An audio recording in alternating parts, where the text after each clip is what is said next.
The Honorable Dr. Cassiel Ato Forson, who appeared as the finance minister designate, was evasive, inconsistent, and lacked clarity of thought. Having served as a deputy minister of finance and a ranking member of the finance committee, one would have expected his answers to be forthright and to exude concrete solutions. For instance, on the specific matter of whether the government would cater for the first-year tuition fees or academic facility user fees of tertiary students as promised, we found the minister-designate's response highly disappointing.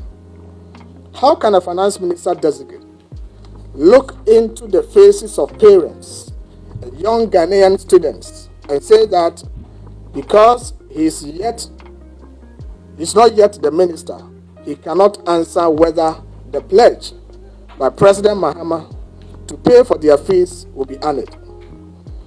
This is a clear way of telling our tertiary students that the NDC party just deceived them for their votes. When asked about the free senior high school program and whether it will be extended to private schools as indicated in the NDC manifesto, the minister-designate, in a very dismissive manner, asked whether those private schools write WASI, that is the West Africa Senior Secondary School Certificate Examination.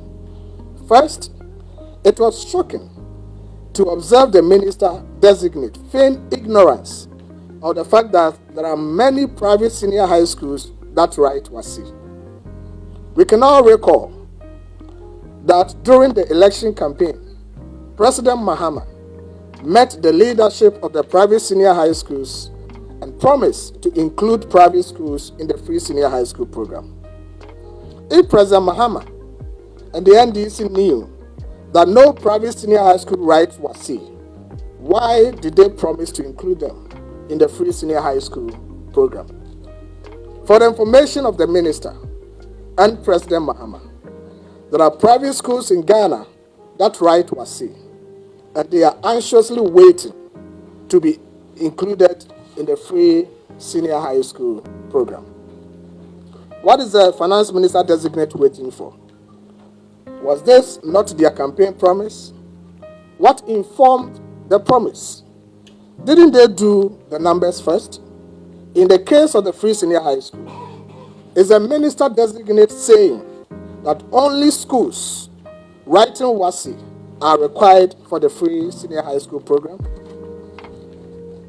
With respect to tertiary students, the number of students in our tertiary schools is a public record, and an estimate ought to have been known with a promise. On behalf of our sons, daughters, nephews, and nieces, we wish to remind the government that these students will be entering tertiary institutions any moment from now. It's a flagship initiative envisioned by His Excellency the President for the economic revitalization of our economy. It is aimed to serve as a vehicle for achieving currency stability through the structured purchasing and management of Ghana's gold resources. As Africa's leading gold producer, Ghana derives substantial foreign exchange earnings from gold. However, the benefits accrued from this valuable mineral remains minimal, often coming at a steep environmental cost.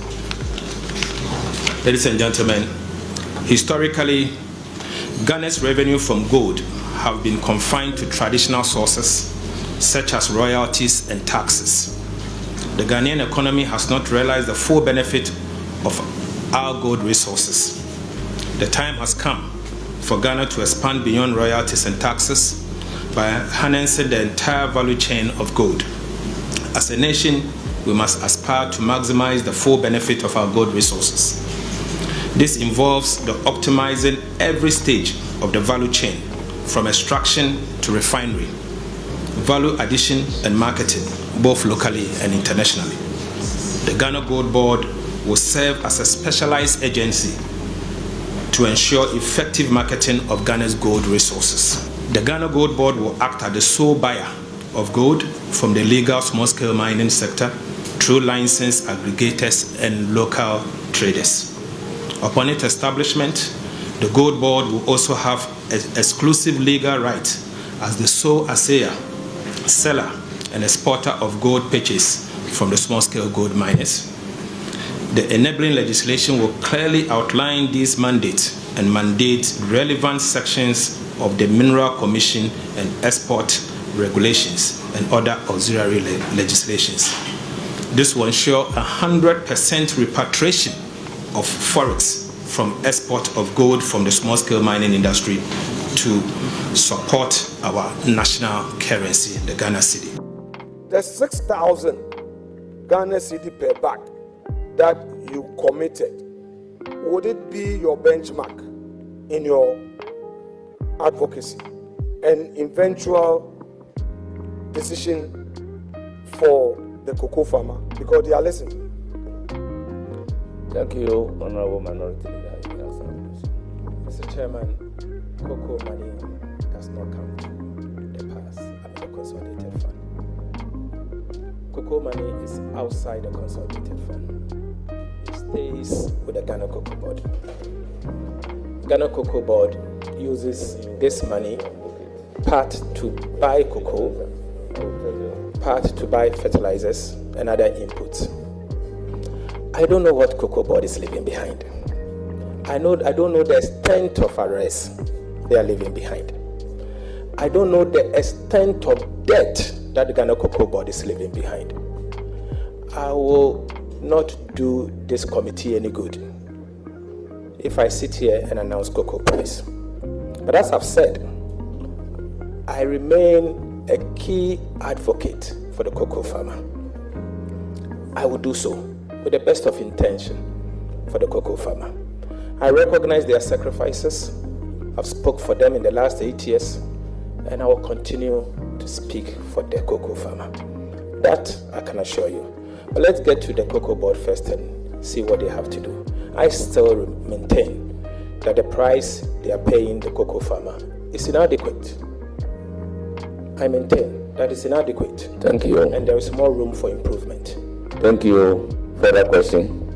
Chairman, is a nominee conceding that the 6,000 per bag he quoted on the floor of the House was a mere political statement? Mr. Chairman, the 6,000 Ghana cedi per bag should have been paid in the last crop year. Mr. Chairman, I say this because Cocoa Board is gradually turning themselves into a procurement agent just to procure inputs and denying the cocoa farmer. So they could have adjusted their formula to benefit the cocoa farmer. Very soon, the minister responsible for agric will be in place. I commit to work with him to give the cocoa farmer a fair price. And I believe the cocoa farmer deserves a fair price. And I know His Excellency the former president quoted me previously that I had said the cocoa farmer deserves 6,100. I'm not running away from that fact. I said it on the floor, and I backed it with the world market price in the city at the time, and still maintain. Today, the tables have turned. He's now the minority leader. Kwamina, learn from me and be good. Be good. That's a good one. Be good. See the Vice President, Chief of Staff, and senior officials at the presidency. Colleagues, let me, on behalf of my colleagues, thank His Excellency the President for the honor done us in nominating us to represent you as Ministers of State. Mr. President, we have been with you throughout your days in opposition. We have witnessed the misgovernance and misrule of the previous administration. We've learned, indeed, that Ghanaians will not tolerate such misgovernance any longer. We've taken a cue from what you've just told us. we want to assure you that we will serve and serve in such a way to make you the best president in the Fourth Republic. Mr. President, we are also aware of the state of the Ghanaian economy, the state of our energy sector, the state of our justice system, the agriculture sector, and indeed the education sector. We want to assure you that whilst we start work today, we will begin the process to reset the country together with you and your team. We thank you so much for the honor done us and will not let you down. Thank you once again. The previous government indeed removed the road toll. But getting to the end, they signaled that road toll is coming back. Mr. Chairman, they submitted to Parliament, it was not laid, a concession agreement with the company to reintroduce the road tolls. I have a copy. Mr. Chairman, the NDC indicated from day one that the road toll will come back. We are not running away from it. In fact, the Honorable Haruna Idrisu, at the time, the minority leader, said that the NDC promises to bring back the road toll. The Hansard will bear us out. We have not run away from that fact. So, I can assure you, we are a party that sticks to our promises. And whatever we have promised to do, we'll do just that. If the road toll is a way to raise revenue, we'll raise the revenue. And the road toll, if you use the road, you have to pay a toll. And it's all over the world. Ghana won't be the first country, won't be the last one. You have to contribute towards the road maintenance. And so the only thing is we have to collect the revenue effectively and efficiently so that we can plow it towards the maintenance of those roads. Last one before you go, I heard you talk about the Vice President and the city. How does the NDC intend to fix it? Yes, Okay. I think that's what Ghanaians want to know. Yes, I think we have a mixture of policies. Okay. First of all, we have short and medium-term policies, but let me start with the short-term policies. The problem we face in Ghana today has to do with confidence. Okay, we need to immediately restore the confidence and discourage people from engaging in currency substitution. Now, if an ordinary Ghanaian gets some cedis, the first thing they do is to convert it into dollars because they've lost hope in the system, the economy and all. So you need to restore confidence and people will stop the currency substitution. Number two, you need to cut government expenditure. Okay, because today, government expenditure is large, and as a result of that, government has to borrow, and we are borrowing from T-bill market, and we are engaging in new consumption, and the consumption, largely majority of it is imported. So you are increasing the demand for currency, and government must lead the way. These two are the immediate step day one you need to take. And send the signal to the markets that you are ready to start the reform process.